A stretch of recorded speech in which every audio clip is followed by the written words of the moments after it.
Hello everybody, आइए आज का नया topic job and batch costing. सबसे पहले जॉब एंड बैच कॉस्टिंग। देखिए, जॉब कॉस्टिंग और बैच कॉस्टिंग में एक हल्का सा टेक्निकल डिफरेंस है। जॉब कॉस्टिंग हम तब फॉलो करते हैं जब हम अपनी पसंद अनुसार काम कराते हैं। जैसे लड़कियां होती हैं, मैंने देखा है, वो टेलर के पास जाती है सूट सिलवाने, वो जॉब कॉस्टिंग का केस है। टेलर से जाके पूछोगे, मैं कहा था मैडम के साथ गया, उनसे पूछो भैया कितने चार्जेस हैं, तो वो ऐसे नहीं बताते। गला कौन सा बनवाना है, ये 70 का गला, ये 80 का, ये 200 का। बाजू पे कौन सा डिजाइन डलवाना है। तो जैसे जैसे आप डिजाइन बताते जाओगे वो आपकी कॉस्ट को ऐड करते जाएंगे, लास्ट में कह देंगे भाई ये सूट इतने का बनेगा। लड़कियों में भी जॉब कॉस्टिंग चल रहा है, लोग अपने हिसाब से डिजाइनर चीजें बनवाते हैं। दूसरा इसका पैरेलल होता है बैच कॉस्टिंग।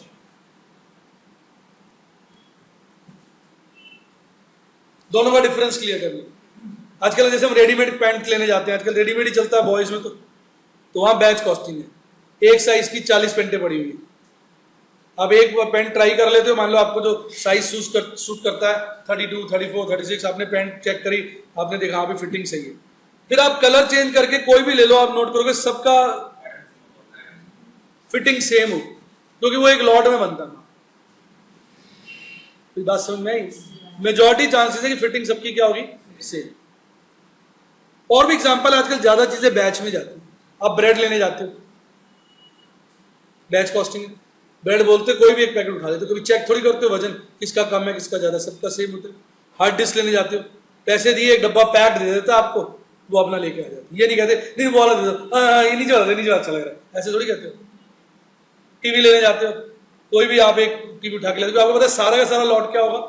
मोबाइल लेने जाते हो, मैं पसंद किया, पैक डिब्बा दे देता है, खोल के बस डाला और अपने उठाया, चल। ये बैच कॉस्टिंग, जब सामान लॉट में बनता है। और जब सामान पसंद अनुसार बनता है तो फिर वो क्या हो जाता है, आपका जॉब कॉस्टिंग। तो जॉब कॉस्टिंग पसंद अनुसार बनेगा, बैच कॉस्टिंग लॉट में बनेगा। सारा सामान एक जैसा हो।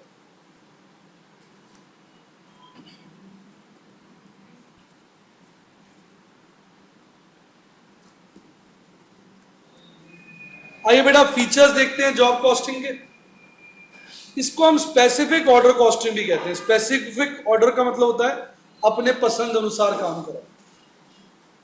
इसमें हर जॉब का अलग कॉस्ट होता है, हर जॉब का अलग कॉस्ट। कोई दो जॉब अलाइक नहीं होते।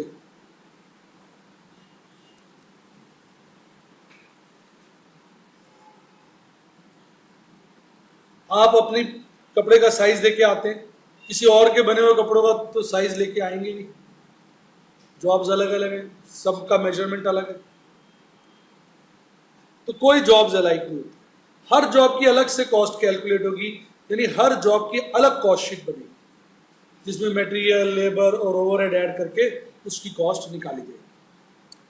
कॉस्ट शीट यहां हम प्रैक्टिकली दो बार बना लेते हैं। एक एक्सपेक्टेड कॉस्ट शीट जॉब बनने से पहले की, एक एक्चुअल कॉस्ट शीट जॉब होने के बाद, ताकि दोनों को कंपेयर करके उनके डिफरेंस को निकालकर उसका डिफरेंस एनालाइज करें, स्टडी करें। इसमें ज्यादा सुपरविजन की जरूरत होती है, क्योंकि हर काम अपनी पसंद का है, अपने तरीके का है, तो ध्यान से करना पड़ता है, नहीं तो किसी की चीज किसी के पास चली जाएगी, काम खराब। यहां मैंने आपको मीनिंग ऑफ कॉस्ट बताई है, जिसकी चर्चा हम कई बार कर चुके हैं। मीनिंग ऑफ कॉस्ट की, प्राइम कॉस्ट, ओवरहेड, तो अब करने की उसकी आवश्यकता नहीं है। पहले भी इसकी चर्चा कई बार हो चुकी है, कहो तो एक बार फिर करें। एक लाइन बोलते थे, प्राइम कॉस्ट वो कॉस्ट है जो इजीली आइडेंटिफाई हो सकती है आसानी से जॉब के साथ, और ओवरहेड्स हैं वो जो जनरल खर्चे हैं जिनका डायरेक्ट रिलेशनशिप नहीं है, वो इनडायरेक्ट है, ओवरऑल किए जाते हैं। ये भी सब बताया हुआ है आपको, मैंने कॉस्ट शीट के चैप्टर में बड़ी चर्चा की थी इसकी। बोर भी हो गया होगे आप, कई बार बता चुका हूं, रट गया होगा, खून में मिल गया होगा। ये आपकी वही अपनी जानी पहचानी कॉस्ट शीट है।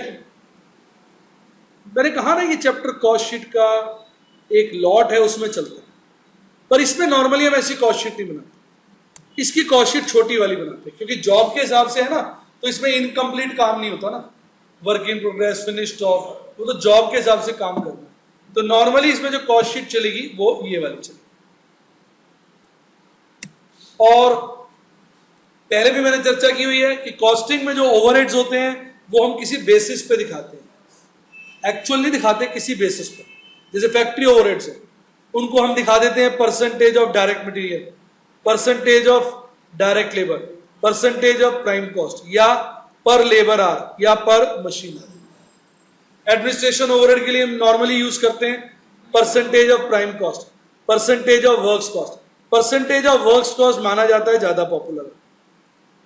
सेलिंग एंड डिस्ट्रीब्यूशन के लिए यूज करते हैं percentage of prime cost, percentage of works cost, percentage of cost of production, percentage of sale, या पर यूनिट। इसमें वर्क्स कॉस्ट वाला पॉपुलर है या पर यूनिट वाला पॉपुलर। तो ये दो स्लाइड अपने मन में बिछा संभाले, मेरे मन में राम तन में राम, आपके मन में क्या होनी चाहिए, ये वाली स्लाइड, तभी आपको सारे क्वेश्चन के आंसर। जॉब कॉस्ट शीट जो है इसके और इसके बेसिस पे बनती है, यही दो नियम लगते हैं जिससे कोई भी जॉब कॉस्ट की कॉस्ट शीट बन जाती है। तो लिख लीजिए,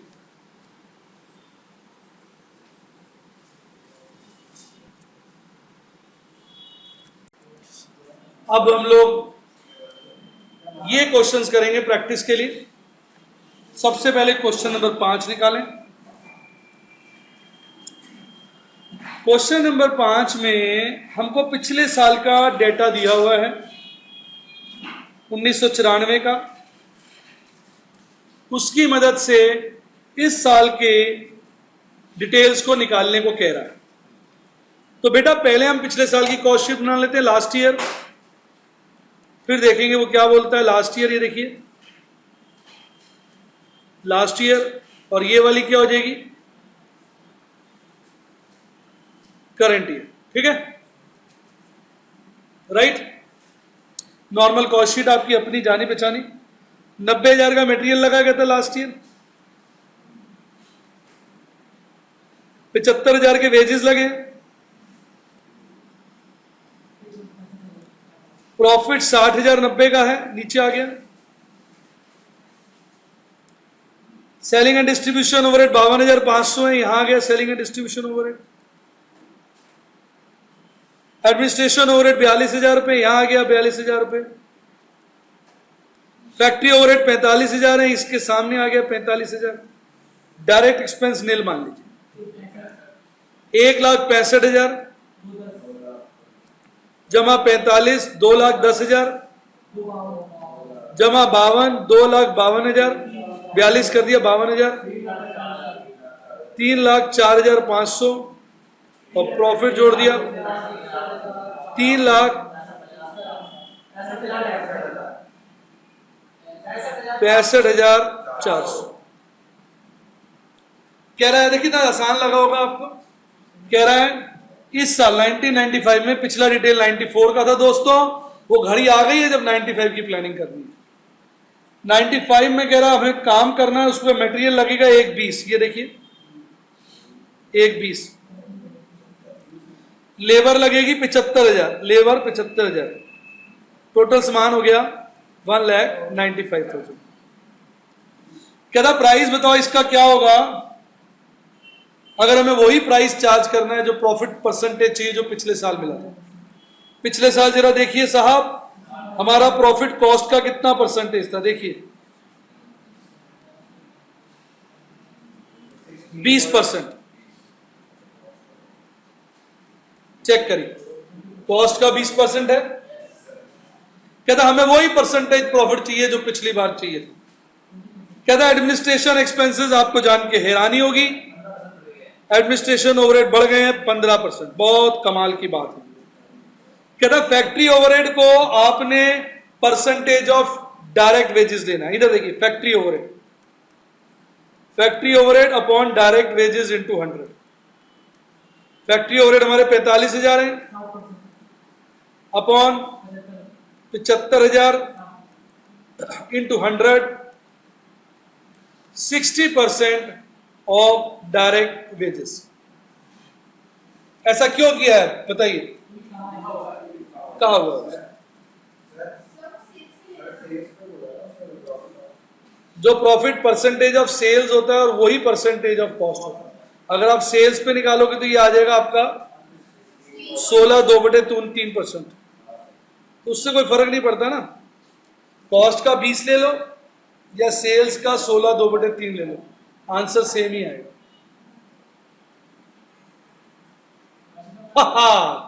क्लियर? क्योंकि हम कॉस्ट शीट बना रहे हैं, मतलब कॉस्ट पता चलेगी ना, इसलिए मैंने कॉस्ट का परसेंटेज बना, वो सेम ही आएगा। आप देख लेना, अभी देख लेना। अच्छा, और एडमिन और सेलिंग कह रहा वर्क्स कॉस्ट का, इधर देखिए, administration overhead upon works cost into 100, 42,000 divided by 2,10,000 into 100, 20% of works cost. Selling overhead upon works cost into 100, 52,500 divided by 2,10,000 into 100, देखिए कितना आता है,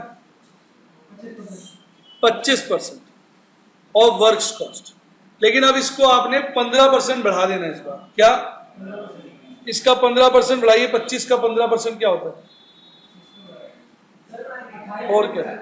15% ऑफ 25 देखना क्या होता है। उसने सेलिंग बोला तो बेटा मैं क्या करूं? बेटा देखो, जैसे वो कहेगा मैं वैसे करूंगा, मैं अपनी मर्जी से नहीं कर सकता।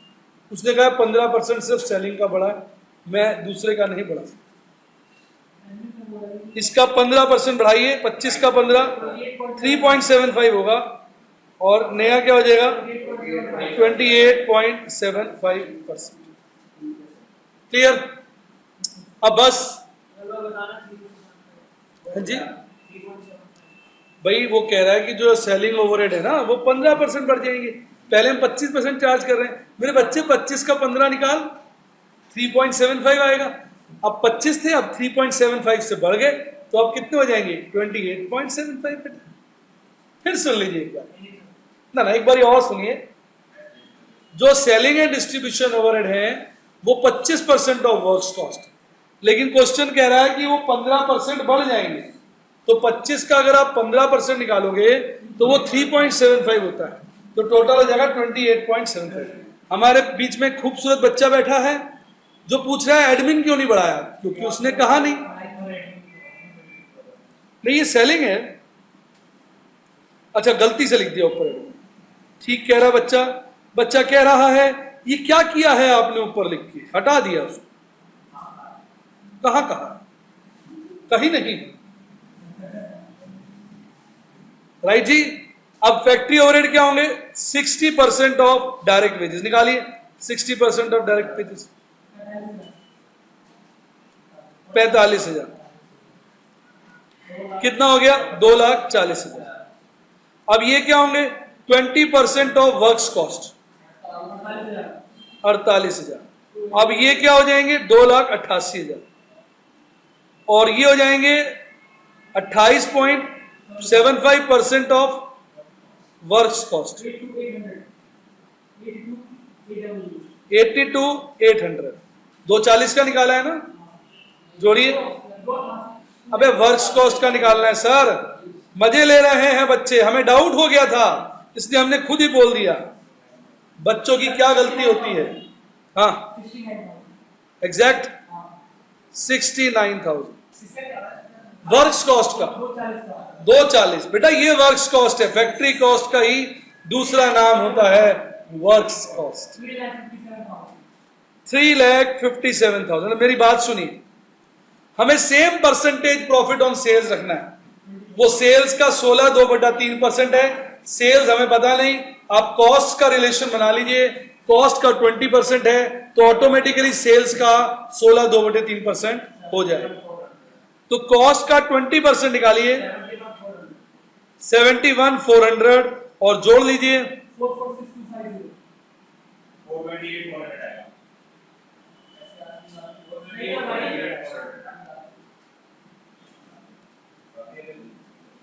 428,400। अब चेक कर लीजिए, आपका जो प्रॉफिट है वो सेल्स का 1/6 है। चेक कर लीजिए, वो ऑटोमेटिकली सेल्स का 1/6 और कॉस्ट का 1/5 यानी 20%। क्लियर हुआ है? बच्चे ध्यान लगाएं, बहुत इजी सवाल है।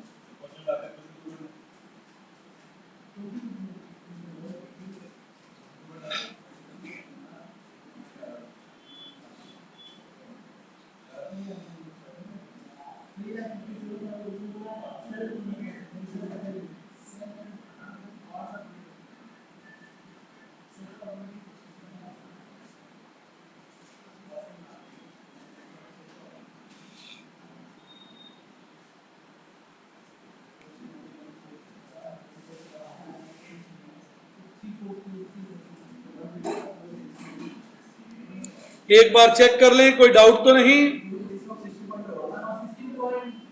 बेटा ऐसा है, उसने कहा है सेम प्रॉफिट हो, प्रॉफिट जो है सेल्स का सेम परसेंटेज हो। तो हमें तो इस क्वेश्चन में सेल्स पता नहीं, हमें कॉस्ट पता है, तो प्रॉफिट और कॉस्ट का रिलेशन निकाल लो ना। वो कॉस्ट का 20% है, तो आप इधर भी प्रॉफिट को कॉस्ट का 20% बना दो, तो वो ऑटोमेटिकली सेल्स का क्या हो जाएगा, 16/2/3%। वो रिलेशन होता है। अगर आप कॉस्ट परसेंटेज सेम रखोगे ना प्रॉफिट को, तो वो दोनों केस के सेलिंग पर भी सेम ही आएगा। वो रिलेशनशिप है ना, वो चेंज नहीं होगा।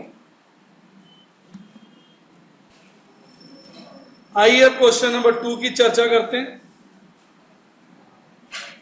अब क्वेश्चन नंबर 2 में हमारे पास 2 जॉब्स हैं, जिसकी मदद से हमें कुछ मिसिंग फिगर्स निकालनी है। उसके बाद हमें जॉब तीसरे की कॉस्ट निकालनी है। हाँ, 103 नंबर की। ये हो गया जॉब 101, ये हो गया जॉब 102, डायरेक्ट मटेरियल जॉब 101 का बोल रहा है 54,000 है, जॉब 102 का बोल रहा है 37,500 है। डायरेक्ट वेजेस जॉब 101 का बोल रहा है 42,000 है, जॉब 102 का 30,000 है। डायरेक्ट एक्सपेंस नहीं है कोई, प्राइम कॉस्ट 96,000 है, 67,500 है। अब ऊपर बोलता है कि जो डायरेक्ट जो फैक्ट्री ओवरहेड है वो fix percentage of direct wages है। तो बेटे फैक्ट्री ओवरहेड को आप X% ऑफ डायरेक्ट वेजेस मान लीजिए। फैक्ट्री ओवरहेड को हमें निकालना है, पूछा है सवाल में कि वो कितनी परसेंटेज है। वो कह रहा है फिक्स परसेंटेज है, तो उसको मैंने X मान लिया, X% मान लिया। बोला है सवाल में शुरू में ही पहली लाइन में कि जो फैक्ट्री ओवरहेड्स हैं वो fix percentage of direct wages हैं, और जो एडमिनिस्ट्रेशन ओवरहेड्स हैं वो fix percentage of factory cost. इसको X% ऑफ डायरेक्ट वेजेस माना, तो 42,000 को X/100 से मल्टीप्लाई करेंगे तो 420X आ जाएगा। 42,000 का बेटा X% निकालते हैं तो 2 जीरो से 2 जीरो कट जाता है, 420X आ जाता है। इसी तरह उसको 30,000 का भी X% कर दें तो वो 300X आ जाएगा। X माना है X% of direct wages. Rate को X माना है मेरे दोस्त, रेट को X माना है राजेश जी, आप ध्यान दें। ये हो गया 96,000 प्लस 420X, 67,500 प्लस 300X। बेटा ये हमारी हो गई वर्क्स कॉस्ट। अब एडमिनिस्ट्रेशन ओवरहेड कह रहा है परसेंटेज ऑफ वर्क्स कॉस्ट है, तो एडमिनिस्ट्रेशन ओवरहेड को Y% ऑफ वर्क्स कॉस्ट ले लें। ये प्यारा बच्चा बैठा है, y% का मतलब हुआ वर्क्स कॉस्ट इंटू y बटा 100। साइड में करके दिखा देता हूं एक, ताकि हमारा प्यारा बच्चा सदा के लिए खुश हो जाए। इंटू y बटा 100, ये हो जाएगा 960y प्लस 4.2xy। इसी तरह दूसरे का निकालेंगे, 675y प्लस 3xy। अब हमारी जो बेटा टोटल कॉस्ट है वो हो जाएगी, इनका जोड़ 96,000 plus 420x plus 960y plus 4.2xy, और इस वाले में 65,500 plus 300x plus 675y plus 3xy। बेटा ध्यान दे, टोटल कॉस्ट हमें नहीं दी हुई, सेलिंग प्राइस दिया हुआ है। तो टोटल कॉस्ट में अगर आप प्रॉफिट जोड़ेंगे तो आपका सेलिंग प्राइस आ जाएगा। प्रॉफिट बोला है 10% ऑफ टोटल कॉस्ट।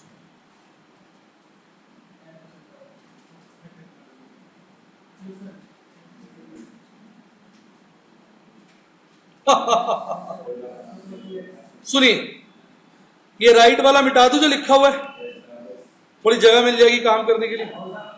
ये तो क्लियर हो गया था ना, तो कैलकुलेशन दिखाई दी। ठीक, अब सुनो, गेम सिखा रहा हूं, ध्यान दें।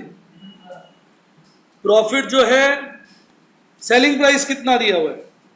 1,66,650। बेटा टोटल कॉस्ट को अगर 100 लोगे, प्रॉफिट 10 हो जाएगा, सेलिंग प्राइस 110। भगवान को हाजिर नाजिर मान के बताइए, क्या अब आप प्रॉफिट नहीं निकाल सकते?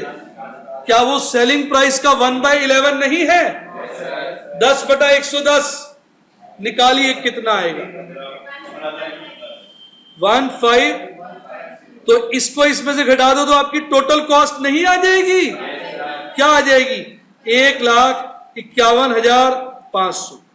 ध्यान दे बेटा, ध्यान दे, ये वो घड़ी है जब ध्यान देना है। इसका मतलब ये जो टोटल कॉस्ट है, ये चीज इसके बराबर होगी। सोच के बताइए, सोच के बताइए। यही प्रक्रिया आप दूसरे में नहीं लगा सकते। दूसरे में प्रॉफिट क्या बोला है? 20% ऑफ कॉस्ट। इसको 100 लीजिए, ये 20 और ये 120, 1/6। सेलिंग प्राइस क्या है? 1,28,250। इसका 1/6 निकालिए, 66।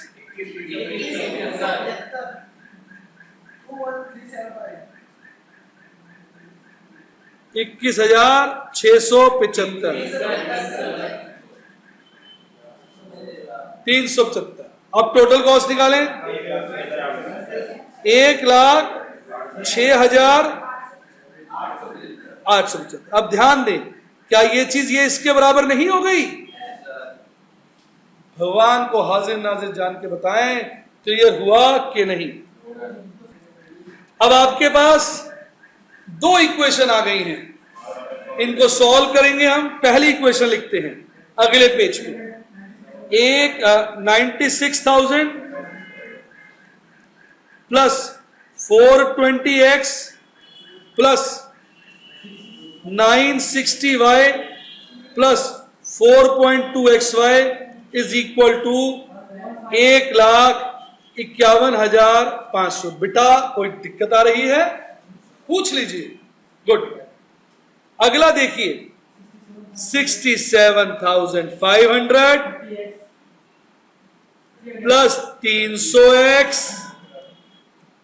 प्लस 3x नहीं 675y plus 3xy equal to 106,875।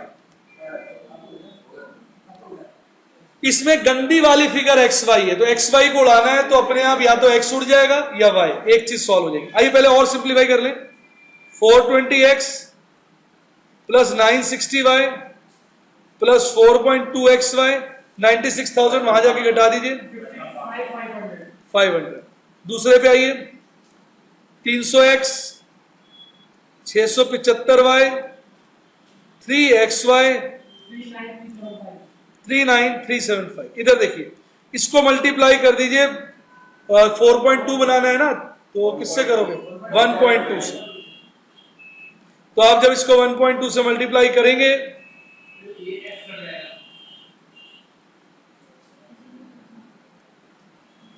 करिए इसको 1.2 से मल्टीप्लाई। 420x करिए 810y और इक्वल टू में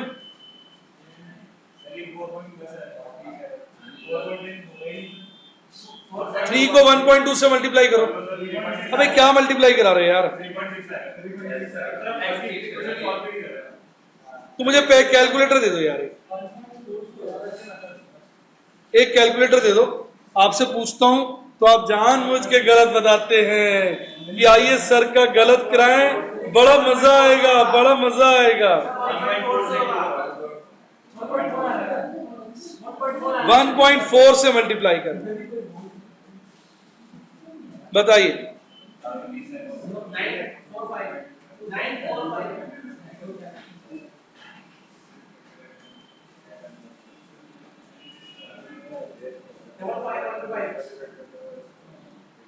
अब इधर देखिए,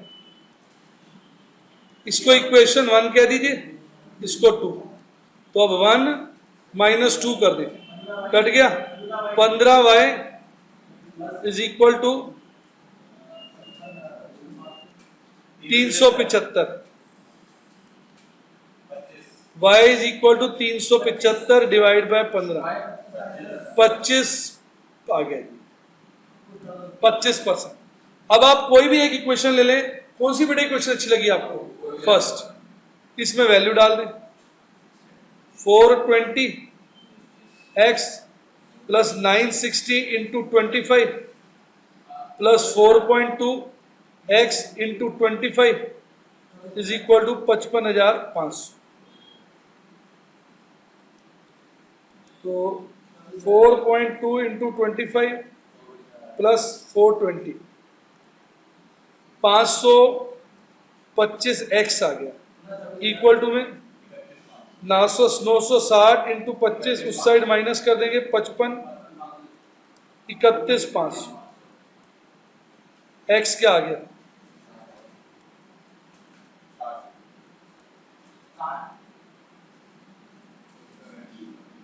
पूरा का पूरा सॉल्व कर दिया बच्चों के लिए, एक छोटी क्लास की कक्षा की तरह हर चीज सॉल्व कर दी ताकि बच्चों को अच्छा। अब पहले पार्ट में उसने पूछा है, देखिए कहता रेट बताइए, हमने रेट बता दिया है 25% ऑफ डायरेक्ट वेजेस, 60% ऑफ, ये बच्चा प्यारा सा सुंदर सा नहीं बोल रहा है, 60% ऑफ वर्क कॉस्ट। अब सेकंड पार्ट में कह रहा है ये प्रॉपर जॉब की शीट बनाइए, यानी अब सेकंड पार्ट में आप क्या करोगे, इसी के अंदर एक्स वाई की वैल्यू डाल दोगे, रिपीट। और थर्ड पार्ट में कह रहा है कि एक नया जॉब आया है, उसका सेलिंग प्राइस बताइए। क्या कह रहा है, तो हम क्या करें, टाइम बचेगा, एक ही में मर्ज कर देंगे।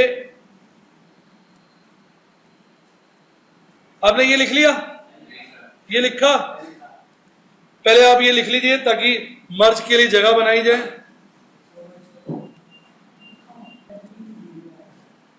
यहां लिख सकते हैं 1/6 ऑफ सेलिंग प्राइस, और यहां लिख सकते हैं 1/11 of selling price.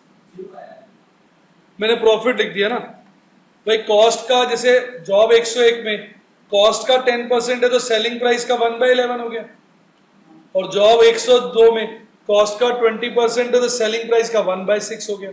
Selling price हमें पता है तो हम उससे प्रॉफिट निकाल लेंगे, सेलिंग प्रॉफिट प्राइस में से प्रॉफिट घटा दिया, कॉस्ट आ जाएगी। कॉस्ट हमें इक्वेशन से भी पता और वैल्यू भी पता, इक्वल करके ये दोनों इक्वेशन सॉल्व कर लेंगे।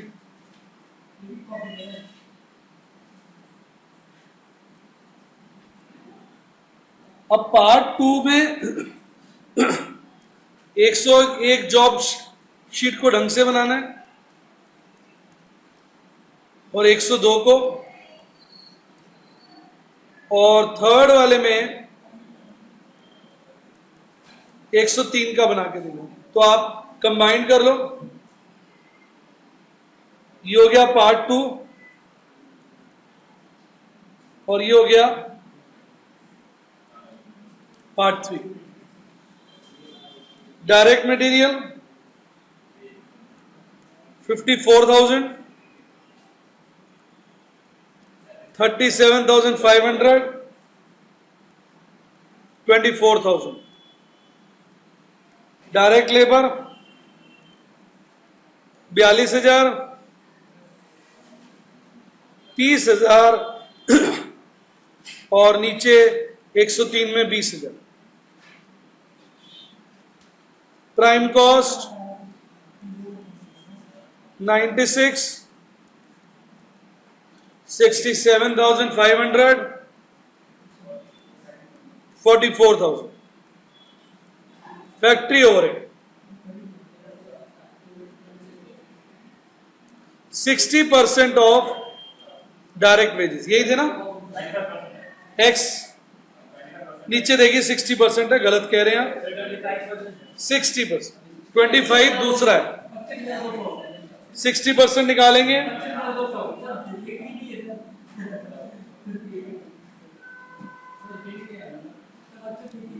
25,200,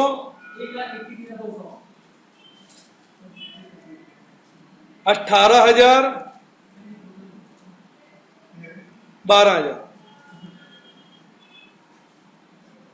फैक्ट्री कॉस्ट 1,21,200,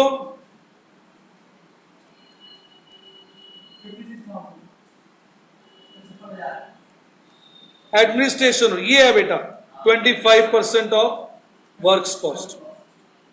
कुछ बच्चे जानबूझ के गलत बताते हैं ताकि सर का गलत हो जाए,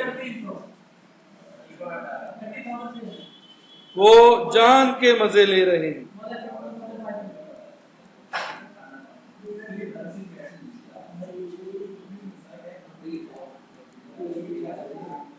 टोटल कॉस्ट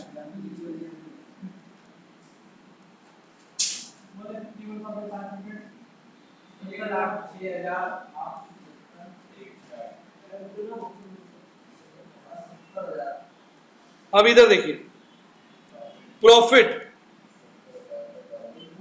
पहले केस में 100 जमा 10, सेलिंग प्राइस 110। दूसरे केस में 100 जमा 20, 120। पर तीसरे केस में ये 101 का है, ये 102 का है, 103 का है वो सेलिंग प्राइस का है। 100, 12.5, 87.5, ये हो जाएगा 15,150। टोटल 1,66,650। ये 20% निकालिए 375 और जुड़ के हो जाएगा 250। अब ये जो है ये 1/7 होगा इसका। 12.5 को 87.5 से डिवाइड करिए, 1/7 10,000 और टोटल वैल्यू आ जाएगी 80,000। 80,000 का चेक भी कर सकते हैं, 12.5% 10,000 ही होता है। ये पार्ट 2 और 3 का आंसर हो गया, कंबाइंड आंसर। जैसा कि हम डिस्कस कर चुके हैं कि बैच कॉस्टिंग तब लगती है जब माल लॉट में बनाते हैं। इसमें पता है क्या फायदा होता है कि जब आपका लॉट साइज बड़ा होता है ना तो आपकी पर यूनिट कॉस्ट कम होती है। मेन चीज इसमें ये रीजन, तो वो खर्चे दो तरह के होते हैं, एक वेरिएबल एक फिक्स्ड। वेरिएबल तो पर यूनिट फिक्स होते हैं, तो आप जब ज्यादा माल बनाओगे तो वेरिएबल बढ़ जाएंगे, पर फिक्स तो उतने रहेंगे ना, तो पर यूनिट फिक्स कम हो जाते हैं। इससे हमारी कॉस्ट पर यूनिट कम आती है। इसके ऊपर जो सबसे अच्छा सवाल है वो ये वाला है, और ये एग्जाम में कम से कम 10 बार आया। 4th और 7th सेम है, मेरी बुक में भी ये 2 बार। अब 4th क्वेश्चन में हम से वो कह रहा है कॉस्ट निकालो कब, जब आप 10 यूनिट बनाओगे तो ये 10 यूनिट की डिटेल है, जब 100 बनाओगे ये 100 यूनिट का केस है, और जब 1000 बनाओगे ये 1000 यूनिट का केस है। यहां मैं पर यूनिट निकाल रहा हूं और टोटल। एक बार देखें पहले, समझे फिर क्वेश्चन पढ़ेंगे। पर यूनिट और टोटल। वो कॉस्ट हमें 2 तरह की बता रहा है, एक setting up cost. Setting up cost क्या है? फिक्स्ड है। जैसे होता है ना कि आप समोसे बना रहे हैं तो कढ़ाई आपने गर्म करनी है, कढ़ाई गर्म करने में आधा घंटा लगता है। एक बार आपकी कढ़ाई गर्म होगी उसके बाद आप 10 समोसे बनाएं, 100 बनाएं, 1000 बनाएं, कढ़ाई गर्म करने का तो कॉस्ट उतनी ही लगेगी। समझ आ गई बात? तो वो सेटिंग अप कॉस्ट होती है। अब मुझे गुड़गांव से यहां पढ़ाने आना है, अब मैं आने के बाद 1 बैच लूं, 2 बैच लूं, 3 बैच लूं, आने का खर्चा मेरा सेम रहेगा, सेट करने का खर्चा सेम। वेरिएबल कॉस्ट वो होती है जो बढ़ती जाती है। जैसे अब जितने ज्यादा बैच लूंगा उतनी बिजली ज्यादा फूकेगी, ये मेरी उस वक्त क्या हो गई? Variable cost. एग्जांपल समझाने। तो इसमें अब हम करेंगे, तो मैंने 2 कर दिए, फिर ये टोटल कॉस्ट है, ये टोटल वेरिएबल का ले लिया, यहां टोटल सेटिंग का ले लिया, फिर ये वाला टोटल, ये वाला टोटल जोड़ा, ग्रैंड टोटल आ गया, फिर प्रॉफिट जोड़ा तो सेल। 3 केस बना दिए, 10, 100 और 1000। अब मैं एक बार क्वेश्चन पढ़ के आराम से करूंगा, आपको अच्छा लगेगा। देखिए क्वेश्चन 4 कर रहा हूं बेटा। वो क्वेश्चन ही बताता है कि सेटिंग अप में क्या क्या खर्चे होते हैं। जैसे इसमें बताए, कहता है component P is made entirely in cost centre 100। इस सेंटर का नाम क्या है? जैसे जॉब का नाम होता है ना, इसका नाम 100 है। मटेरियल कॉस्ट लगती है 6 पैसा। देखिए वेरिएबल कॉस्ट पहली, मटेरियल 6 पैसा पर यूनिट है। चाहे आप कितने बनाएं, पर यूनिट 6 पैसा रहेगी। अगर आप 10 यूनिट बनाएंगे तो टोटल 60 पैसे हो जाएगी। 100 यूनिट बनाएंगे तो टोटल 6 रुपए हो जाएगी। 1000 यूनिट बनाएंगे तो टोटल 60 रुपए हो जाएगी। क्लियर? लेबर कहता है 10 मिनट्स टू प्रोड्यूस है, और मशीन ऑपरेटर लेता है 72 पैसे। तो लेबर का खर्चा जो आएगा 72 पैसे पर आवर है, डिवाइड बाय 60 इंटू 10 कर देंगे। 10 क्यों करेंगे? क्योंकि 1 यूनिट हमारा 10 मिनट में बन जाता है। 12 पैसे कॉस्ट आ गई। 10 बनाएंगे तो 1 रुपए 20 पैसे, 12 पैसे कॉस्ट आ गई। 100 बनाएंगे तो 12 रुपए, 12 पैसे कॉस्ट आ गई। 1000 बनाएंगे तो 120। इजी लग रहा है, मुश्किल लग रहा है? कहता है जो मशीन का खर्चा है मेरे बच्चों, वो कह रहा है 1 रुपए 50 पैसे पर आवर है। तो ओवरहेड 1 रुपए 50 पैसे 60 मिनट के हैं, 10 मिनट के निकालिए, 4 आने हो जाएंगे। 10 यूनिट बनाओगे 2.5 रुपए, 4 आने। 100 यूनिट बनाओगे 25 रुपए, 4 आने पर यूनिट। अगर 1000 बनाओगे तो 250। ये देख रहे हैं आप, बढ़ता जा रहा। वेरिएबल कॉस्ट पर यूनिट क्या आ गई? देखिए जरा, 43 पैसे, 4 रुपए 30 पैसे, 43 पैसे, 43 रुपए, 43 पैसे, 430 रुपए। वेरिएबल कॉस्ट प्रोपोर्शनेटली बढ़ती जाए। ये है आपका बैच। अब ये कहता है कि जो सुबह हम काम करते हैं तो सेट करने में 2 घंटा 20 मिनट लगता है। तो 2 घंटा आप लेबर को पेमेंट करेंगे और 2 घंटा 20 मिनट ही ओवरहेड। तो 2 घंटा 20 मिनट लेबर को आप कितना देंगे? 72 पैसे के हिसाब से निकाल लीजिए। 2 घंटा 20 मिनट आप कितना देंगे ओवरहेड? 1 रुपए 50 पैसे के हिसाब से निकाल लीजिए। टोटल खर्चा। ओवरहेड का तो मुझे लग रहा है ₹3.5 आ रहा है, देखिए 2.3333, बहुत सारे ले लीजिए ना इंक्रीमेंट। और लेबर कॉस्ट 2.3333, बहुत सारा ले लो ना, इंटू 0.72 कर दो, 1.68 हो गया ना, 1.68, यानी ये टोटल आ रहा है 5.18। अगर आप 10 यूनिट बनाएंगे तो पर यूनिट आपको आएगा ये इतना। टोटल यहां भी ये 5.18 रहेगा। अगर आप 100 यूनिट बनाएंगे तो 5 पैसे के करीब आएगा पर। 1000 में भी ये 5.18 रहेगा, पर अब 1000 बनाएंगे तो ये आधा पैसा हो जाएगा। समझ आया? ये होती है सेटअप कॉस्ट। अब रंग बदल रहे हैं आपके लिए। इस वाले कॉलम रो को और इस रो को ऐड कर दो, ग्रैंड टोटल आ जाएगा 9.48, तो 0.948 कॉस्ट आ गई। 48.18, 0.4818 कॉस्ट आ गई। 435.18,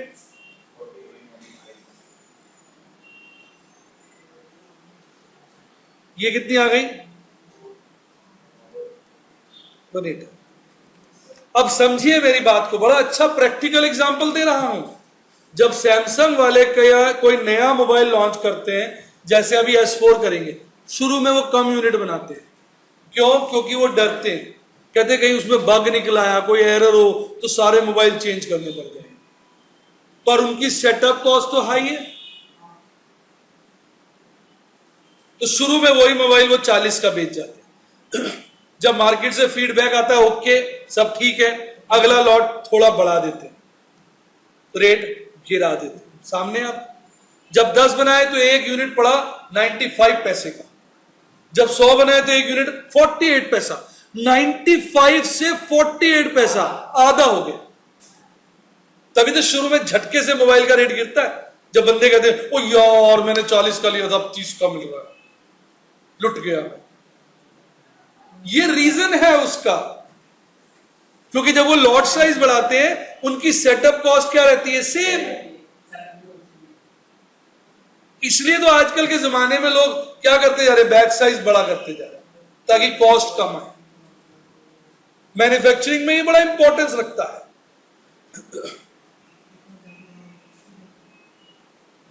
फिर और बड़ा साइज कर देते, रेट और गिर देते। पर एक बात नोट करिए, शुरू में रेट तेजी से गिरता है। देखो जब पहली बार हम 10 से 100 गए 10 टाइम्स, तो रेट आधा हो गया। फिर जब 100 से 1000 गए फिर से 10 टाइम्स, फिर आधा नहीं हुआ है, तब 48 पैसे से 43 पैसे। तो शुरू में फॉल ज्यादा होता है, फिर स्लो, क्योंकि ऑलरेडी सेटअप कॉस्ट काफी कम हो जाती है ना, तो उसकी गुंजाइश कम रह जाती है। तो ये है मॉडर्न टाइम का रीजन। तो आपको समझ में आया क्यों कोई भी टेक्नोलॉजिकल प्रोडक्ट, ऐसा नहीं सिर्फ मोबाइल, नया टीवी आता है। मुझे याद है मैं 40 इंच का टीवी LCD लेके आया था 1.25 लाख रुपए का। आजकल मेरा ख्याल वो 30-35 हजार का आता है सोनी का। रेट गिर जाता है। अब 3D आ गए, LED आ गए। गलत कह रहे हैं? टेक्नोलॉजी शुरू में लॉट कम होता है, कॉस्ट ज्यादा आती है, फिर लॉट साइज बढ़ाते हैं, कॉस्ट कम होती जाती है, और बढ़ाते हैं, कम होती जाती है। तो ये चीज हम बैच कॉस्टिंग से सीखते हैं। ये ज्ञान आपने इस वक्त जो बटोरा है, ये बैच कॉस्टिंग का ज्ञान है मॉडर्न टाइम में। इसीलिए जो प्रोडक्शन साइज बढ़ाता है वो रेट कम करता चला जाता है। स्पेशली ये टेक्नोलॉजिकल गुड्स में होता है। दिमाग में सेट कर लेता। 3 तरह के क्वेश्चन है। एक तो गया डिफरेंट बैच साइज वाला जो हमने कर लिया, एक है इकोनॉमिक बैच क्वांटिटी जिस पर 3, 13 और 14 बेस्ड है, और एक ये डिफिकल्ट टाइप क्वेश्चन है जिसमें बैच डिफरेंट मंथ्स या ईयर्स में होता है। आप ये पहले लिखें तो मैं एक क्वेश्चन और कराता हूं। चलिए, बात नहीं, अब हम चर्चा करेंगे बचे हुए टॉपिक्स की, ताकि जॉब बैच हमारा समाप्त हो सके।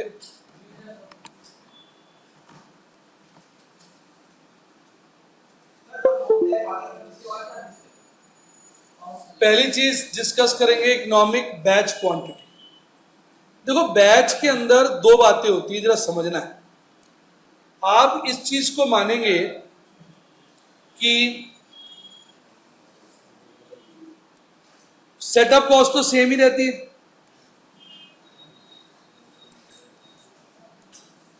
अब सेटअप कॉस्ट सेम रहती है तो उसको पर यूनिट कम करने का क्या तरीका है? बहुत बढ़िया, बहुत अच्छी बात, बहुत बढ़िया बच्चों ने कहा कि अगर सेटअप कॉस्ट पर यूनिट कम करनी है तो अपनी क्वांटिटी बढ़ा दो, एक बार में ज्यादा माल बनाओ। लेकिन आप नहीं मानते कि अगर मैं सेटअप कॉस्ट को कम करने की कोशिश करूंगा, एक बारी में ज्यादा माल बनाऊंगा, तो मेरे उस माल को की जो कैरिंग कॉस्ट है वो बढ़ जाएगी। सोचो भाई, मैंने बहुत सारा बना के रख लिया सामान, तो उसका रख रखाव, देख रेख, उसका इस्तेमाल करना है, तो उसकी कैरिंग कॉस्ट नहीं बढ़ जाएगी? यानी सेटअप कॉस्ट कम करूंगा तो कैरिंग कॉस्ट बढ़ जाएगी।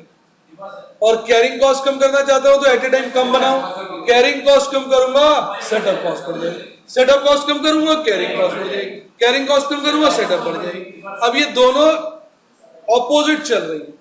मैं चाहता हूं उतना माल बनाऊं जिससे इन दोनों का जो टोटल है वो लोएस्ट, वो क्या हो, लोएस्ट। इस टॉपिक की डिटेल में चर्चा जो करते हैं हम 3 जगह करते हैं। डिटेल में चर्चा तो मटेरियल चैप्टर में करते हैं, वैसे ये 3 जगह आता है। एक कैश बजट में आता है, वहां निकालना होता है इकोनॉमिक विड्रॉल क्वांटिटी, एक बार बैंक से कितना पैसा निकाले, कैश बजट।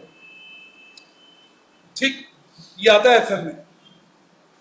दूसरा ये आता है कॉस्टिंग में, मटेरियल में, वहां ये कहलाता है इकोनॉमिक ऑर्डर क्वांटिटी।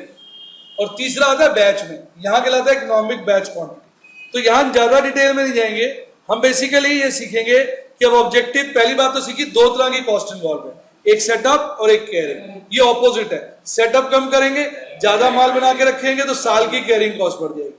कैरिंग कम करना चाहते हैं, कम माल बनाएंगे तो बार बार सेट करना पड़ेगा, सेटअप कॉस्ट बढ़ जाएगी। हम चाहते हैं इन दोनों का टोटल क्या हो जाए, लीस्ट हो जाए। तो उस टोटल को लीस्ट करने का दोस्तों ये फॉर्मूला है 2 × A × S अपॉन C। आप सभी को पता होगा 2 का मतलब 2 होता है, उसका कोई मीनिंग नहीं, वो तो 2 ही है। और A है एनुअल प्रोडक्शन, आपने साल में कितना माल बनाना है। और S है एक बार सेट करने का कॉस्ट। और C है एक यूनिट को कैरी करने का साल भर खर्चा। तो 2 × A × S मल्टीप्लाई करेंगे, C से डिवाइड करेंगे, अंडर रूट निकाल लेंगे, तो हमको पता चल जाएगा एक बार में कितने यूनिट बनाने चाहिए ताकि हमारी टोटल कॉस्ट लीस्ट हो। राइट? इसमें और क्या क्या पूछा जा सकता है, ये देखें, ये मैं आपको और डिटेल दे रहा हूं, आप ध्यान लगाएं।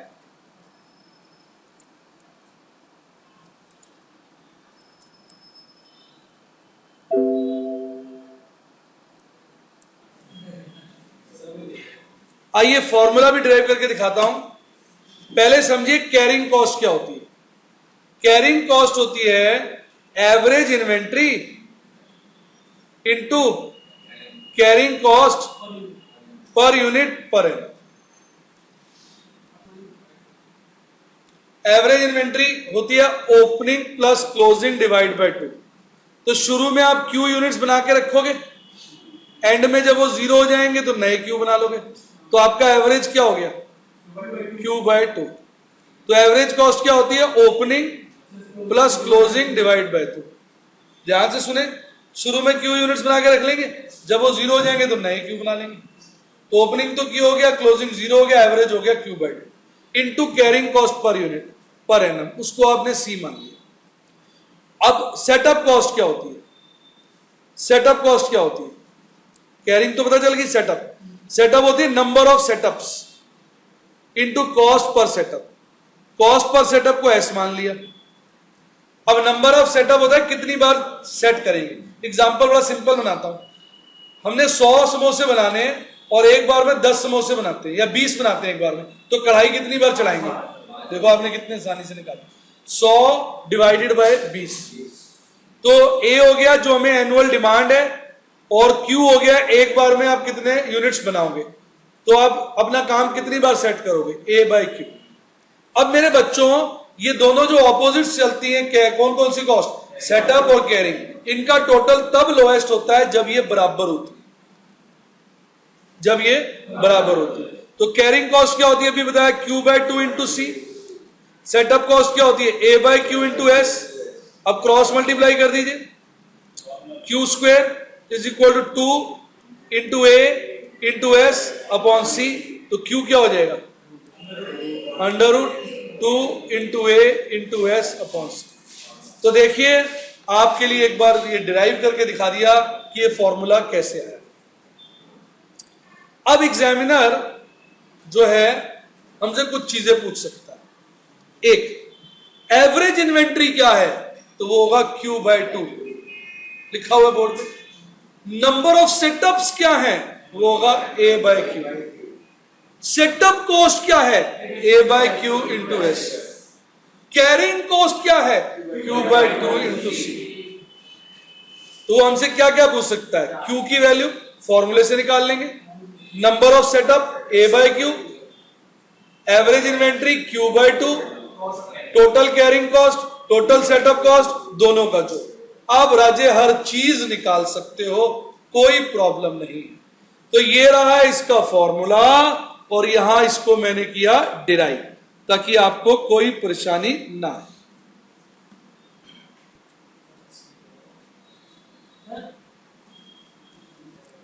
आइए इस पे एक क्वेश्चन करते हैं, क्वेश्चन नंबर 3।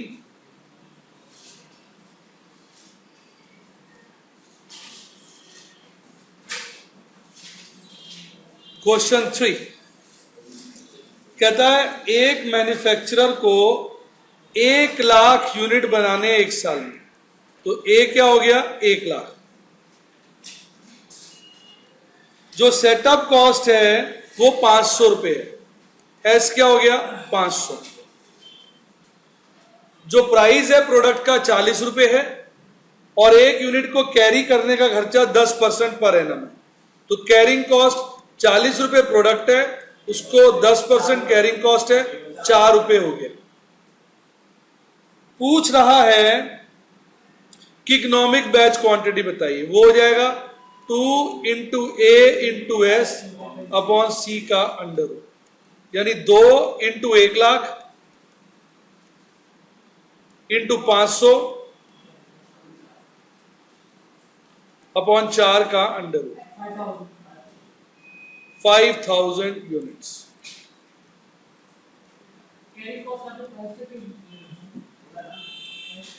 कैरिंग कॉस्ट 4 रुपए यूनिट है। टोटल कैरिंग कॉस्ट निकालनी हो तो क्यू बाय 2 इंटू सी। मान लो आपका मन है तो आप निकाल सकते हैं। 5000 डिवाइड बाय 2 इंटू 4, 10,000 रुपए आ जाएगी। ऑर्डरिंग कॉस्ट देखिए, setup cost A 1 lakh divide by Q 5000 into 500, वाह जी वाह, ये भी 10,000 आ गया। यही तो प्रूफ है कि इकोनॉमिक बैच क्वांटिटी वहां होती है जहां पर ये दोनों बराबर होते हैं।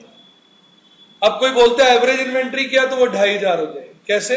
5000 बटा 2। नंबर ऑफ सेटअप बोलता है अगर, तो वो 20 हो जाएंगे। 1 लाख डिवाइडेड बाय 5000, 20 सेटअप्स। इस पर बेस्ड और क्वेश्चन है वो आप कर सकते हैं, 13-14, कोई समस्या नहीं आएगी। कठिन क्वेश्चन है क्वेश्चन नंबर 1 बैच का, इसको पढ़ लें, इसे कॉपी कर लें और वो पढ़ लें। देखिए लिखा भी हुआ है कि जो it is percentage of price per unit, लिखा भी हुआ है।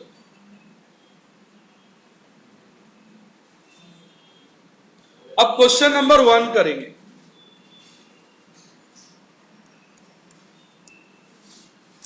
अब क्वेश्चन नंबर 1 में क्या है, हमें एक ऑर्डर मिला है कि जनवरी, फरवरी, मार्च में 1000 यूनिट बना के देने। कितने यूनिट? 1000। तो कह रहा हर मंथ हमने एक बैच खोलते हैं जिसमें actual overhead, material, labour book कर देते हैं। ओवरहेड रेट जो है वो पर लेबर आवर के हिसाब से करते हैं। क्या करते हैं? ओवरहेड रेट निकाल लेंगे पर आवर, फिर कितने घंटे काम किया पर आवर रेट को उससे मल्टीप्लाई कर देंगे तो ओवरहेड का खर्चा आ जाएगा। हमें बेटा हिसाब देना है जनवरी का, फरवरी का, मार्च का। जहां तक मुझे अभी समझ में आया सवाल पढ़कर, एक तो आउटपुट है चाहिए हमें, आउटपुट कितनी है, ठीक, हर मंथ। और दूसरा मेरा मटेरियल का खर्चा लग रहा है, लेबर का खर्चा लग रहा है, ओवरहेड लग रहा है, उसके बाद मेरी टोटल कॉस्ट आ जाएगी। और मुझे लग रहा है हर जगह पर यूनिट और टोटल निकालने में समझदारी रहेगी, पर यूनिट और टोटल हर लेवल। अब नीचे अलग अलग जो महीने की अलग अलग आउटपुट बोल रहा है। पहले महीने कह रहा है 1250 यूनिट बने, वाह भाई वाह। दूसरे महीने 1500 बने, ओ है। तीसरे महीने गिर के 1000 बने। हर महीने आप देखो जितना हमने बनाना है उतने या उससे ज्यादा बने, और कोई ओपनिंग क्लोजिंग स्टॉक का चर्चा नहीं है। तो हम ये मानेंगे कि अगर ज्यादा माल बन जाता है तो वो बाजार में बेच देते हैं। मेरे को 1000 समोसे का ऑर्डर है, मैंने बना लिया 1000 समोसे, वो भाई साहब 1200 बन गए, 1000 तो उसको दे दिए, 200 चलते ग्राहक को बेच दिए। इसमें मैं ओपनिंग क्लोजिंग स्टॉक का सिस्टम नहीं बना रहा, क्योंकि अगर किसी महीने में कम प्रोडक्शन होती फिर मैं ये मानता कि जब ज्यादा होती है तो हम उसको अगले महीने कैरी फॉरवर्ड कर लेते हैं, यानी जो बच गया वो इस बार का क्लोजिंग स्टॉक है, अगले महीने का ओपनिंग हो गया। उस तरह की चर्चा हम तब करते हैं जब किसी भी महीने में हमारी प्रोडक्शन 1000 से कम होती, या वो खुद कहता ओपनिंग क्लोजिंग स्टॉक की बात करता, कहता ये जो 1000 यूनिट का ऑर्डर मिला ये 15 रुपए के हिसाब से मिला, बाकी यूनिट कितने के बिकेंगे इसकी चर्चा नहीं की गई। और हमसे कह रहा है कि तुम पर यूनिट प्रॉफिट बताओ और टोटल 3000 यूनिट हम बेचेंगे उसका बताओ, यानी जो बाकी एक्स्ट्रा बना है वो किस रेट बिका, क्या बिका, उसकी वो चर्चा नहीं कर रहा।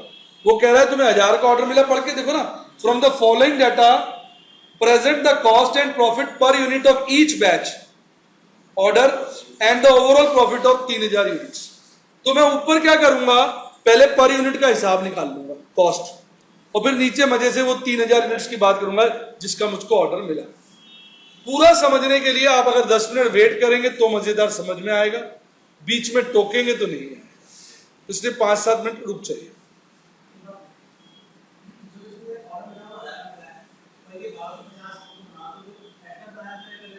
बेच देगा ना, चलते ग्राहक को बताया तो सही, नहीं उसका सेलिंग प्राइस ही नहीं बताया ना मुझको।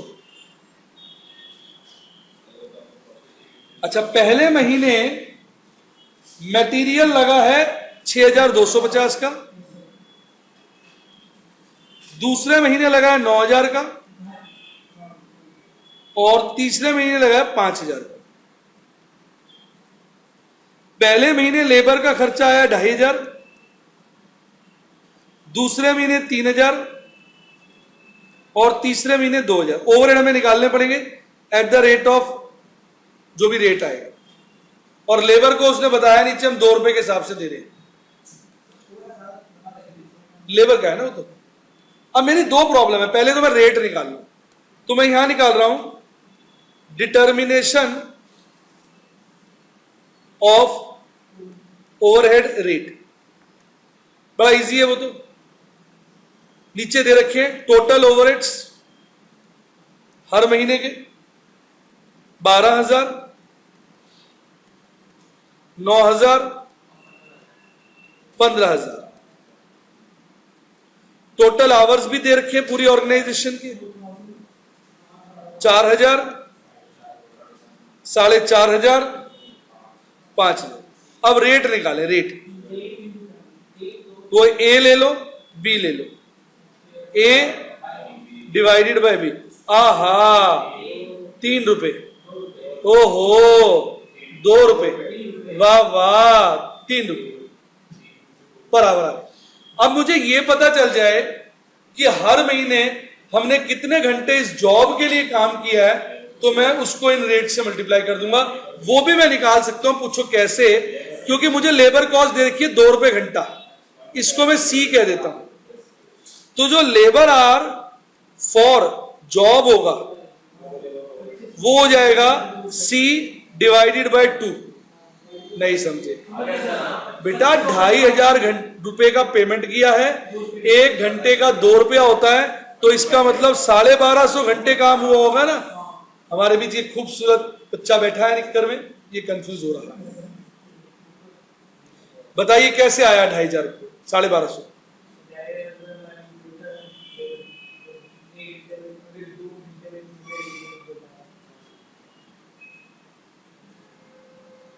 टोटल लेबर को पेमेंट 2,500 रुपए का हुआ है, 1 घंटे का 2 रुपया देते हैं, तो 2,500 बटे 2 करेंगे तो नंबर ऑफ घंटे आ गए।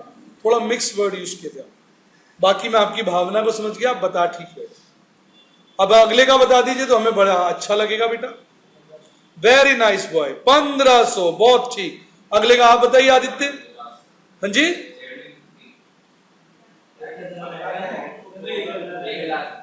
1,000 कैसे? 2,000 डिवाइडेड बाय 2, मतलब इस लेबर कॉस्ट को 2 रुपए से डिवाइड कर। बस अब आपके ओवरहेड आ गए। पहले सब महीने के क्या होंगे, इन दोनों को मल्टीप्लाई कर दीजिए, क्या हो जाएगा? 3,750। अब इन दोनों को मल्टीप्लाई कर दीजिए, वाह जी वाह, फिर मल्टीप्लाई करिए, बल्ले बल्ले हो गई जी, बल्ले बल्ले, गुड। यहां पे निकाल भी सकते हो ओवरहेड फॉर जॉब, मल्टीप्लाई करके क्या हो जाएगा? 3,750, 3,000, 3,000। अब टोटल कॉस्ट निकाल लें। ओए होए नाइस, 12,250 को 1250 से डिवाइड कर दीजिए, पर यूनिट कॉस्ट आ जाएगी 10 रुपए। 12,500 आ रही है, 250 नहीं आ रही, नहीं क्या बोल रहा है। एक तो कैलकुलेटर से किया हुआ, आप खाम खा अपने दिमाग पे जोर डालते हो, ये तो वो बात हो गई, सामने चीज पड़ी हुई है उसका इस्तेमाल नहीं कर। अगला निकालिए, 15,000, इसको 1,500 से डिवाइड करिए, वाह जी वाह, ये तो कमाल हो रहा है। हर बार 10 रुपए आ रहा है, जरूरी नहीं है 10 आए, यहां तो कमाल है। अगला, ओ तेरी माई गॉड, तीनों में 10 रुपए आ गया। ये प्रभु की लीला है या एग्जामिनर की लीला है? जरूरी नहीं, बच्चों के दिमाग में ये चली जाएगी भावना भी कि हर बार सेम आना चाहिए, ऐसा नहीं, ये कुदरत का करिश्मा। अब हमें इसका प्रॉफिट निकालना है तीनों जॉब। अब हम निकाल रहे हैं जो उसने कहा था, calculation of the 1,000 order per month. तो जनवरी, फरवरी, मार्च टोटल, क्योंकि टोटल का भी कहा हुआ है। अब sales at the rate of 15, 1,000 unit है, 15,000, 15,000, 15,000, 45,000। चांस की बात है, टोटल कॉस्ट तीनों में एट द रेट ऑफ 10 ही है, वो ही दिखा देंगे। 10,000, 10,000, 10,000, 30,000। लास्ट चीज प्रॉफिट, 5,000, 5,000, 5,000, 15,000। ये सिर्फ किस्मत है कि तीनों में कॉस्ट सेम आई है, ऐसा जरूरी नहीं है सेम हो। एक की 10, एक की 11 और एक की 12 भी हो सकती थी, अलग अलग से मल्टीप्लाई। चाहो तो एक कॉलम ऊपर रो और जोड़ लो, आउटपुट वो हर एक केस में क्या है? 1,000, 1,000, 1,000। बताइए आनंद आया आप लोगों को? पूरा क्वेश्चन तरीके के साथ, जिसे कहते हैं मैनर्स के साथ कराया गया है। इसमें खास बात मैंने ध्यान रखी है, मैंने ओपनिंग क्लोजिंग स्टॉक का चक्कर नहीं डाला। मैंने ये सोचा है जो एक्स्ट्रा प्रोडक्शन है वो हम बेच देते हैं, चलते ग्राफ लिख लीजिए। एक बार इस क्वेश्चन में ओवरहेड रेट फिर से समझ लीजिए। क्वेश्चन में उसने कहा है कि रेट पर आवर के हिसाब से निकालना है ओवरहेड का। तो नीचे हमने देखा हर महीने के ओवरहेड्स बताए गए, हर महीने के आवर्स बताए गए। तो हर महीने के ओवरहेड्स को उस महीने के टोटल आवर्स से डिवाइड किया तो ओवरहेड रेट मिल गया। जैसा कि जनवरी में आप देखें 12,000 के खर्चे हैं टोटल, 4,000 घंटे काम हुआ है, 12,000 को 4,000 से डिवाइड किया, 3 रुपए घंटा रेट आया। अब हमें यह पता चल जाए कि जनवरी में हमने इस जॉब के लिए जिसमें 1250 यूनिट प्रोड्यूस हुए, इस वाले जॉब के लिए हमने कितने घंटे खर्च किए हैं, तो हम उस 3 रुपए से उसको मल्टीप्लाई करके ओवरहेड का खर्चा निकाल लेंगे। अब इसमें हमें भी बताया गया है कि टोटल लेबर का पेमेंट हुआ है 2,500 रुपए और लेबर का जो रेट है वो 2 रुपए प्रति घंटा है। तो अगर हम इस 2,500 को 2 रुपए से डिवाइड कर दें तो 1250 घंटे आ जाएंगे। अब इस काम के लिए हमने 1250 घंटे मेरे दोस्तों लगाए हैं और रेट है 3 रुपए घंटा। 1250 को 3 से मल्टीप्लाई कर दीजिए, 3750 ओवरहेड का खर्चा हो गया जो मैंने ऊपर लिख दिया। इसी प्रकार बाकी के महीनों का भी आप ओवरहेड का खर्चा निकाल सकते हैं।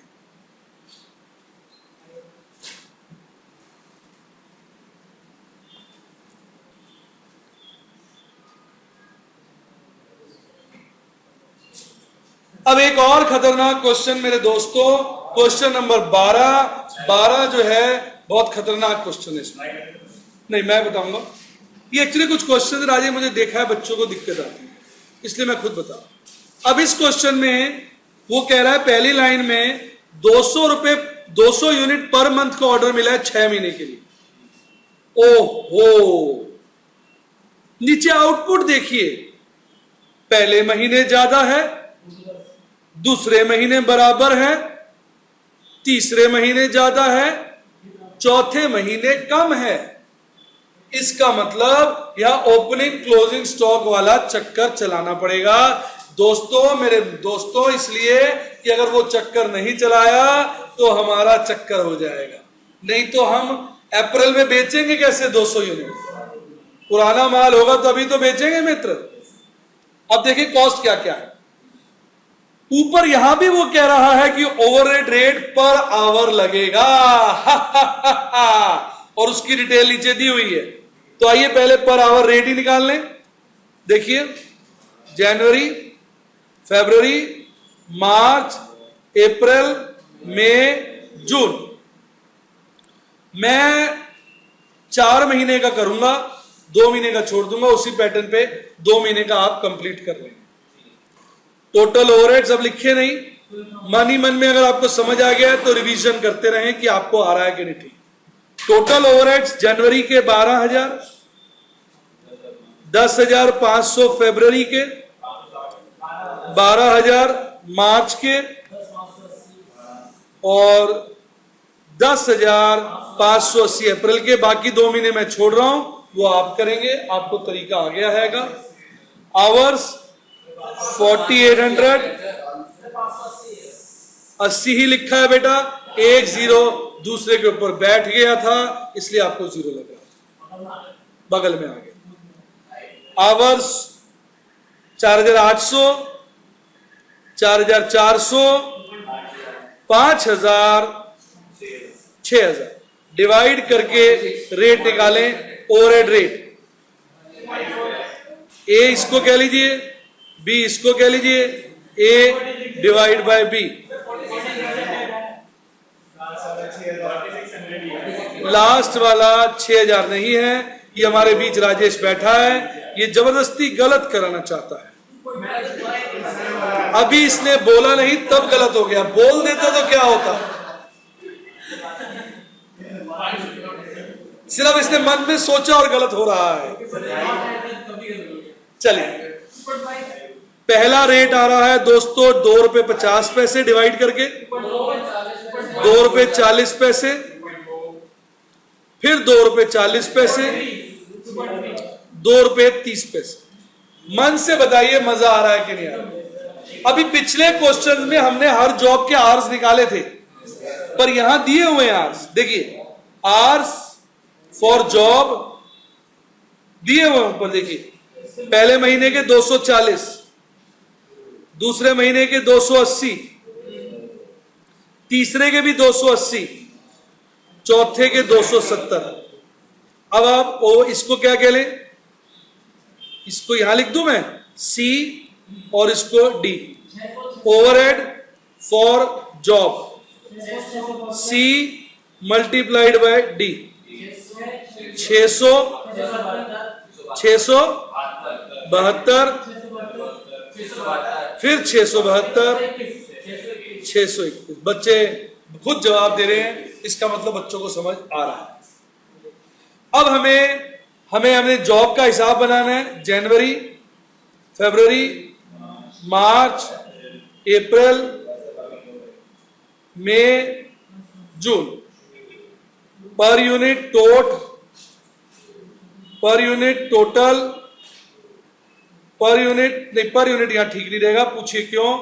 क्योंकि यह यूनिट्स का हिसाब किताब है, तो यह यूनिट्स हो, मेरे को जगह थोड़ी कम पड़ेगी तो मैं 4 महीने का बना लूं, थोड़ी जगह कम पड़ेगी ना, फिर मजा नहीं है। आप दो का अपने आप बना लो, जनवरी, फरवरी, मार्च, अप्रैल, यहां ले रहा हूं units, amount, units, amount, units, amount, units, amount.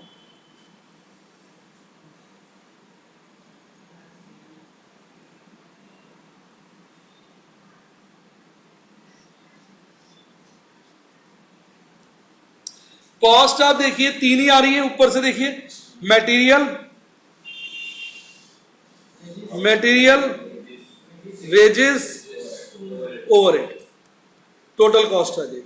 फिर इसमें ओपनिंग स्टॉक ऐड करेंगे, क्लोजिंग स्टॉक लेस करेंगे, तो टोटल कॉस्ट ऑफ सोल्ड आ जाएगी। क्या आ जाएगी?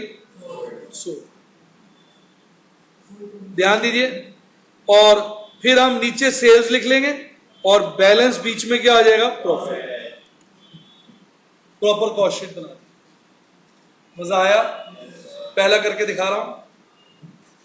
पहले महीने 210 यूनिट बने, इधर देखिए 210 यूनिट, मटेरियल लगा 650, लेबर लगी 120, और ओवरहेड पिछली शीट पे निकाले हुए 600। तो बेटा कुल मिला के खर्चा क्या हुआ? 1370। आप कैलकुलेटर मुझको दे दीजिए, है मेरे पास, वापस ले लिए थे कैलकुलेटर।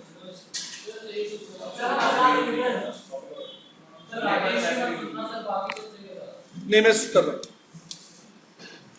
पहला महीना ओपनिंग स्टॉक कुछ नहीं है, वैल्यू कुछ नहीं है, चूंकि हमने 200 यूनिट बेचने हैं मेरे बच्चे, तो क्लोजिंग स्टॉक क्या हो गया? 10। अब कितना आसान है, 210 यूनिट की 1370 कॉस्ट है, तो 1370 divide by 210 into 10, cost round करके लिख रहा हूं 65 रुपए, 65 आ गई, तो 1305। और ये यूनिट कितने के बिक रहे हैं? देखिए 8 रुपए के हिसाब से 1600 के बिक गए ये 200 यूनिट, तो 295 रुपए प्रॉफिट आ गए। बताओ मजा आया कि नहीं?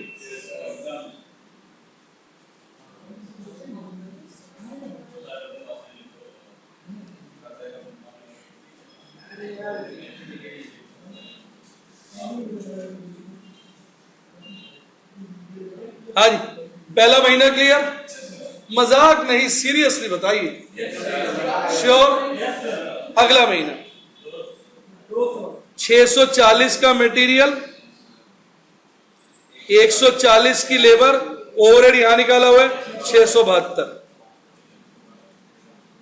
टोटल कॉस्ट 640 जमा 140 जमा 672, 1452। Production, opening stock 10, value 65, closing stock भी 10, तो टोटल 200 आ जाएगा। अब सुनने वाली बात, पुराना वाला माल बिक जाएगा, जो ये 10 यूनिट बने हैं वो फ्रेश वाला माल है। तो फ्रेश माल की कॉस्ट क्या है? 1452 फीफो लगा रहे हैं।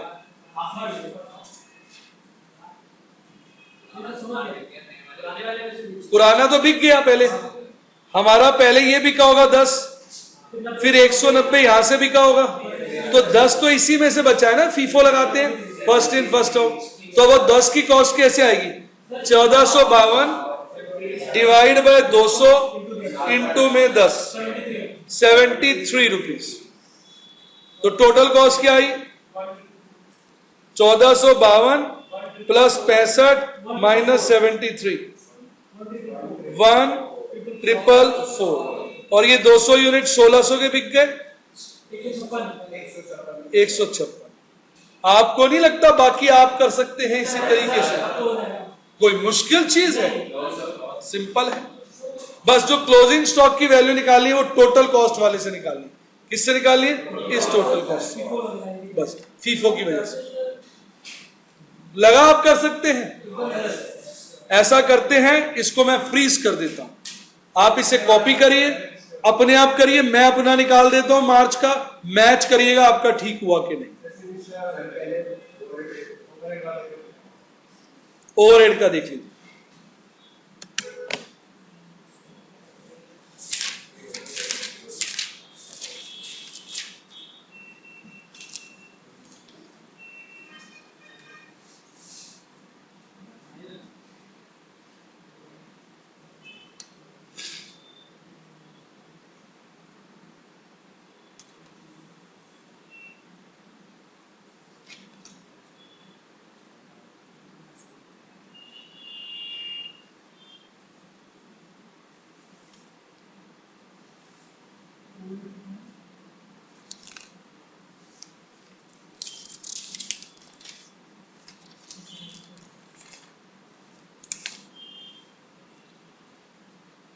इसने जो किया है मुझे वो आंसर पसंद नहीं आया। अगर आप पीछे देखेंगे, इसने ओपनिंग क्लोजिंग स्टॉक किया ही नहीं, इसने हर महीने जो माल बना है वो बेच दिया।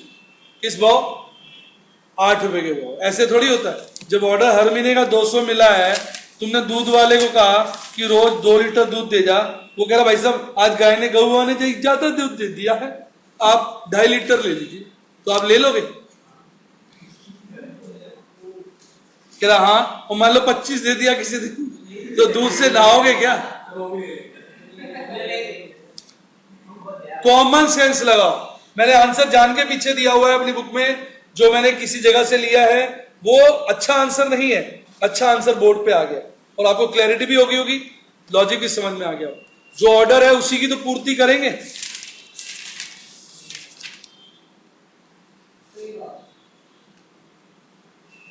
गैया के हिसाब से थोड़ी चलेंगे, हमार गैया ज्यादा दूध दिए है, ज्यादा ले लीजिए, ऐसा थोड़ी होता है। क्यों साहब?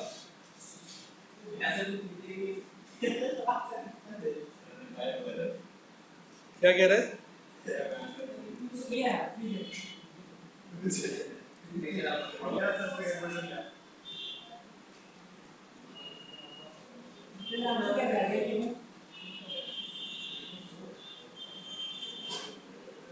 पूरा आंसर बच्चे का सही है और ये चॉकलेट जीत गया है। गुड, 2 चॉकलेट निकल गई हैं, एक चॉकलेट आयुषी ने जीती है और एक दीपक ने। बहुत जोरदार ताली। ये आएगा 8 नंबर का कम से कम। मई में लॉस आ रहा है, बिल्कुल सही, बिल्कुल सही। मई में लॉस 26 रुपए का, बिल्कुल सही जवाब। आयुषी धड़ाधड़ जवाब निकाल रही है, नंबर 1 पोजीशन पे आयुषी है। बहुत बढ़िया, बहुत बढ़िया।